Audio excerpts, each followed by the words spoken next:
but let's begin with fresh criticism against the Trump administration over the Epstein files. On Friday, the Department of Justice released more than 3 million pages from its investigation into convicted sex offender Jeffrey Epstein.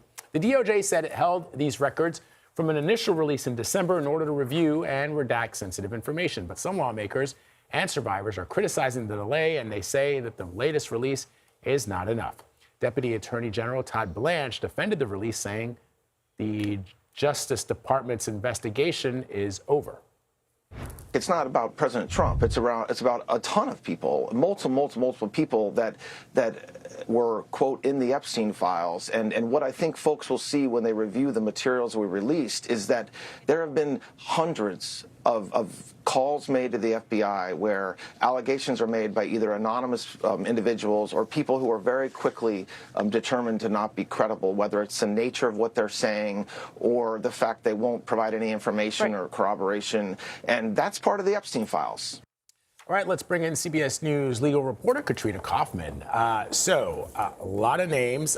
What was most fascinating to me, Katrina, about this latest release are the number of people who, on the record, ranging from Howard Lutnick to Elon Musk, who in questions asked by reporters and others said that they had absolutely nothing to do with Epstein, especially after he was convicted in 2008, when in fact these files show that many years after he was a convicted sex offender, these folks were still reaching out to him in some various capacity.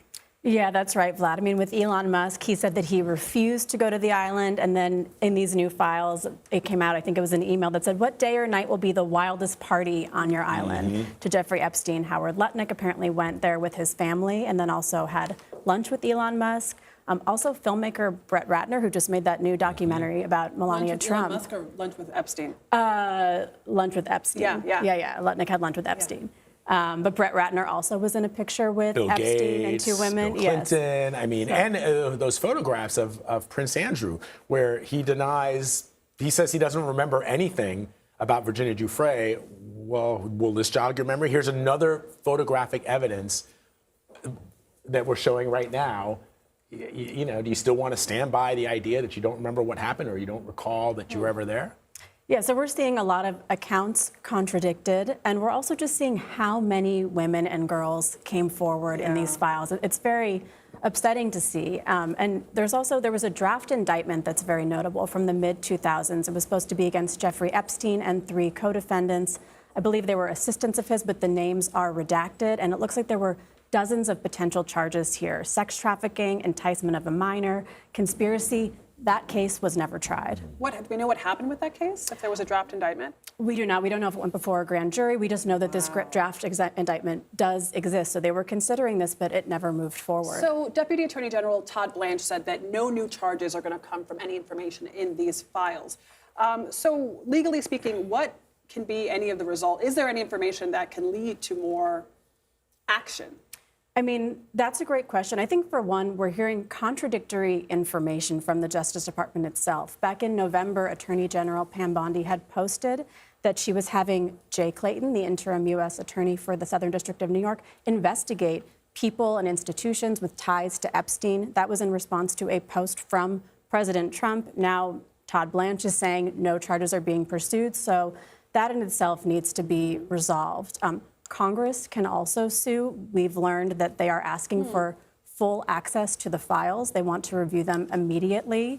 There could be potential contempt or impeachment proceedings, Representative Ro Khanna has said. And then there's the potential for civil lawsuits as well, although a lot of this will also be determined by statute of limitations, too. And of course, the question is that these are the 3 million files that they released, but we don't know how much is still being withheld from the American people. And it does sound like there's probably a lot. And this stuff that's out this week is really bad.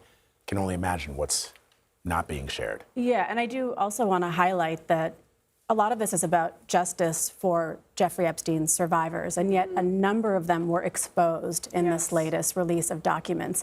Jane Doe's had their names unredacted. Nude photos were released. The New York Times says they found at least 40 nude photos. We don't know if they were of minors, and it sounds like the Justice Department is trying to address this.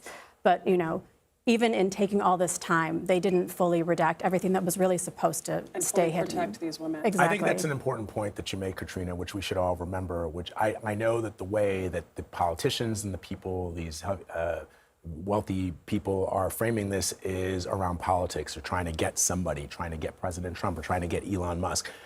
When it strikes me that ultimately the goal is to bring justice to these women who sorely deserve it. And right now it sounds like it's not really what they're getting at this point. All right, Katrina Kaufman, thank you very much for breaking it down for us. Thank you. Appreciate it.